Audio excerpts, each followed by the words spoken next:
Hi everyone.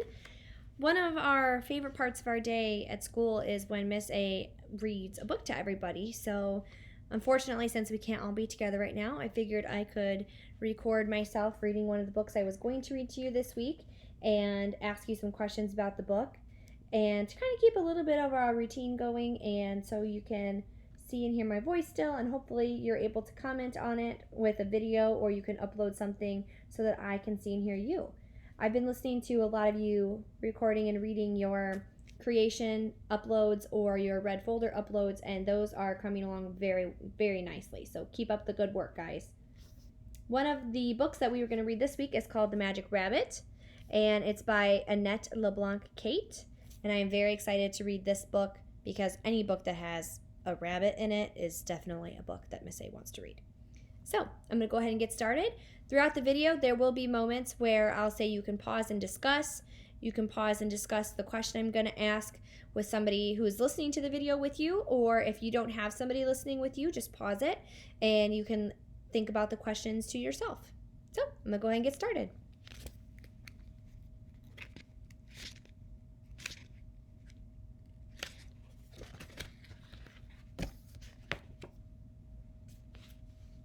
Ray and Bunny lived together in a tiny apartment in the city.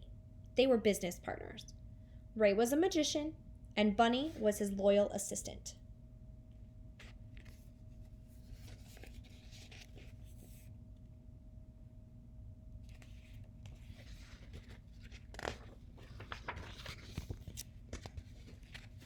They were also best friends. They did everything together.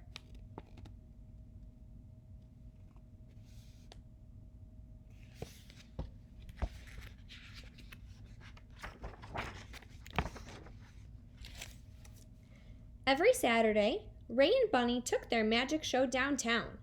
But one Saturday, the sidewalk was a little bit more crowded than usual. And just as Ray said the magic word and Bunny was about to leap from the hat in a spray of glittering stars,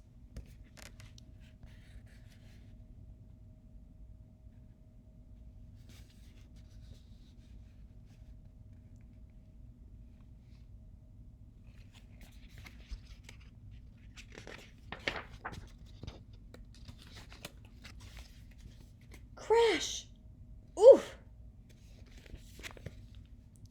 The scene became a terrible tangle of balls and stars, juggler and magician hat, and Bunny? Where are you, Bunny? Shouted Ray. The hat was empty. Bunny was gone.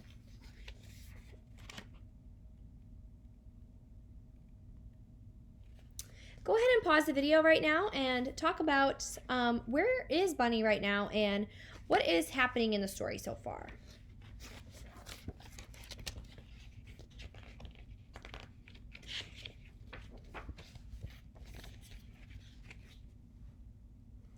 Meanwhile, the juggler's yipping pug was chasing Bunny down the sidewalk and right into the busy street. Car horns blared, bicycle bells rang. People shouted at the bunny, dodging in and out of traffic. Honk, honk! At last, Bunny made it across. He was safe.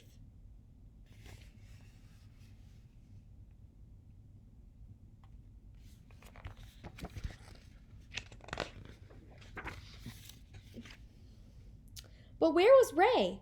All Bunny could do was see legs and feet.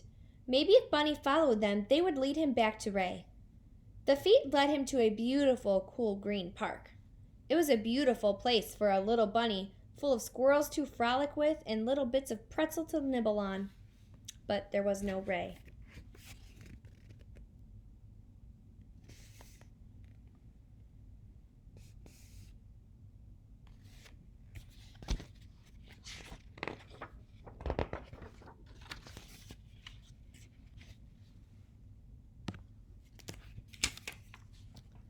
As the sun faded away, so did everyone else.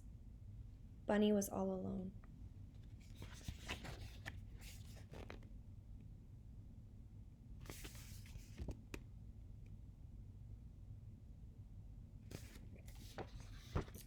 At this time, go ahead and pause the video again, and I want you to find Bunny in the illustration I'm about to show you and tell me how you think Bunny is feeling at this point.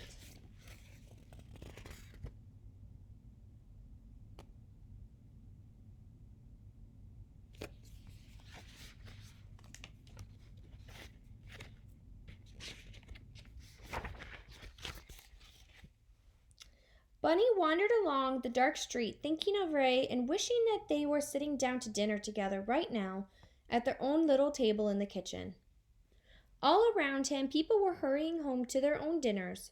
No one stopped to even seem to notice the lost little bunny.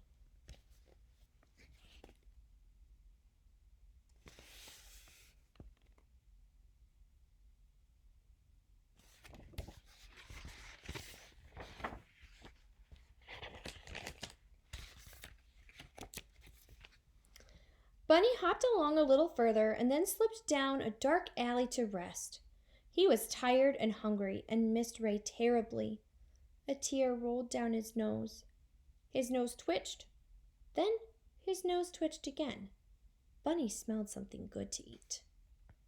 It was popcorn, his favorite. Bunny got right to business.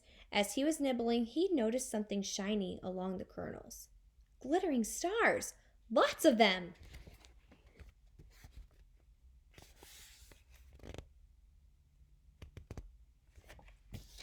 Pause the video again, and this time I want you to think about where do you think the gold stars are coming from?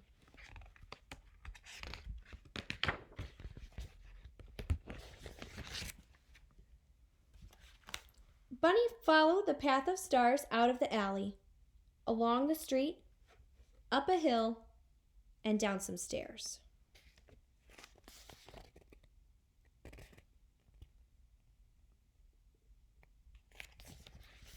Pause again, and this time I want you to talk about where you think the trail of gold stars is going to lead Bunny.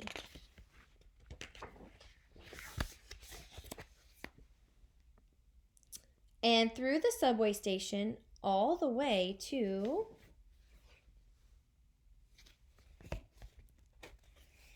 his very own hat.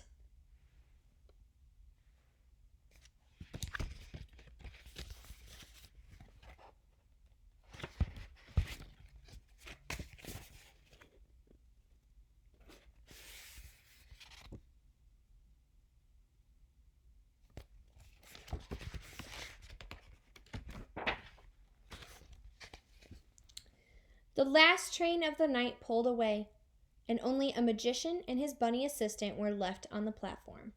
But the two old friends never mind walking home together.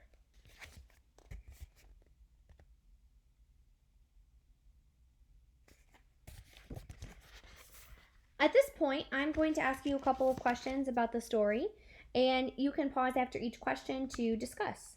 So the first thing is that this story had a lot of parts in it that made you feel sad for the characters, but also a lot of parts that were funny. So I want you to pause the video and talk about a part of the story that made you laugh and a part of the story that made you feel sad.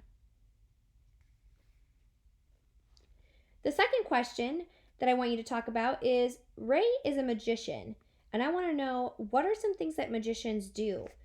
What are some things that you have done that could be a magic trick that a magician could try?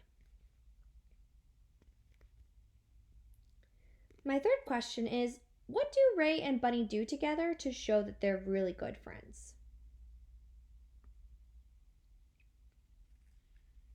My final question is, I want you to think about your friends. What is something about them that makes them a really good friend? Talk about that with whoever you are reading with, and think about the qualities that you have in yourself that make you a good friend. Well, I hope you enjoyed listening to our first book. I will try to post one of these every Monday, Wednesday, or Friday when we have e-learning. Feel free to continue to message me on Dojo if you have any questions. You are all doing such a great job and doing really great work. Of course, I miss you all and wish that we were back in our classroom, but fingers crossed that we will be back there soon. Bye, everyone.